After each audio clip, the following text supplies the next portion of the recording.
Hi.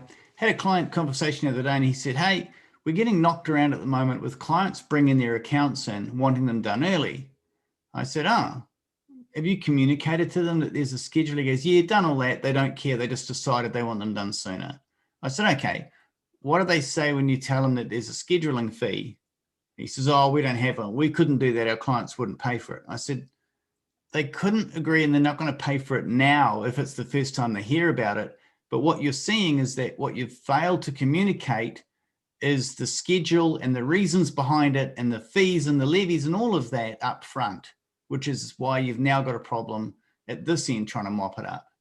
So what we're going to talk about now is how can you use your scheduling, your scheduling fees to try and help upsell year-to-date packages, how those year-to-date packages can relate to management packages, how can you tie it all together to help you upsell services, but most importantly, to get some control over your workflow and to get some consistency around the client's expectations in that workflow so that you're not constantly chasing your tail and feeling like you're flat out and out of control. So let's jump into that together.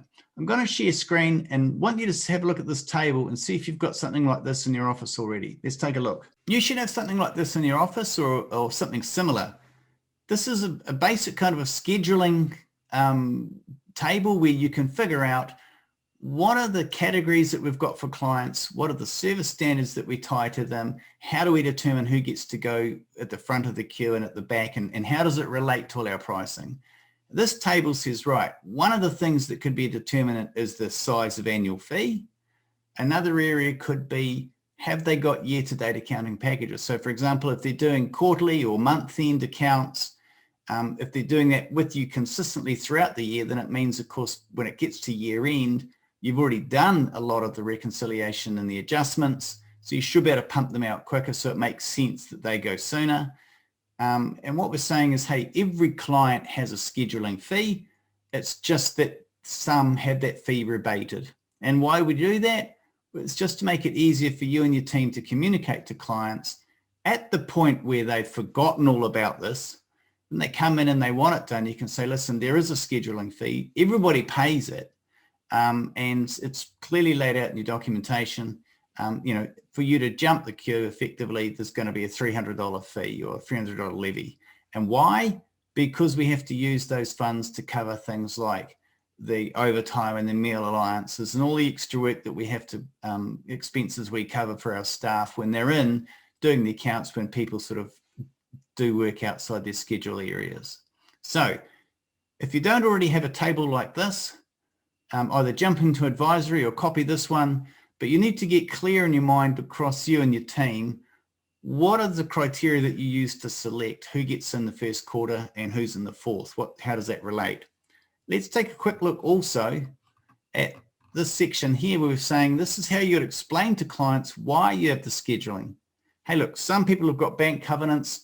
Some have got formal meetings or requirements prior to distribution. They have to have their accounts. That's why those clients are generally in the first or second quarter, but they pay for it. Like they're paying extra in their fees. That's why they go quicker. And then, other clients where they're not as dependent on those accounts being finalized to make a distribution, well, they don't, they come third or fourth quarter. It kind of makes sense.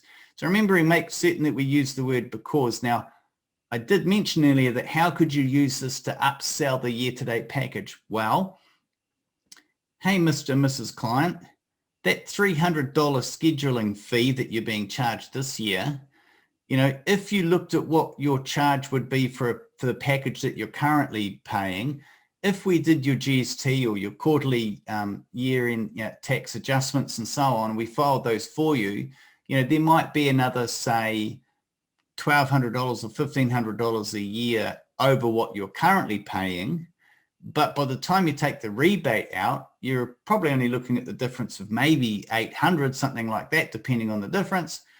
Well, that means then that at any time, if you did need a loan and you needed to put something together for a bank, you're always going to have accounts that are much closer to being finalized. And so it means you can make decisions quicker. So actually, it's not costing you as much because as you buy that package, then you come forward in the scheduling period and you don't have to pay that scheduling fee, or you do pay it, but you get it rebated, for example. So you can put your year to date accountancy package forward, and you can use the rebate as a sweetener, if you like, as another good reason why they should take that offer for you. And obviously, if we can get them into doing more year to date, then it makes sense. Hey, well, if you're doing more year to date, while you're at it, why don't you do some more management reporting and you step it up? It's all progressive.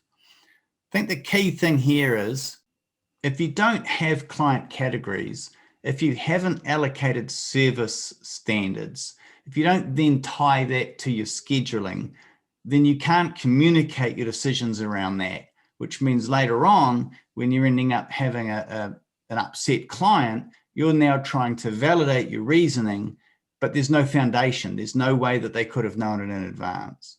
So take the time to get your standards together, understand how you're going to communicate it, use it as part of the selling tool, and then it's also going to make life a heck of a lot easier for you at tax year end, when everybody has the expectation, especially with the cloud software.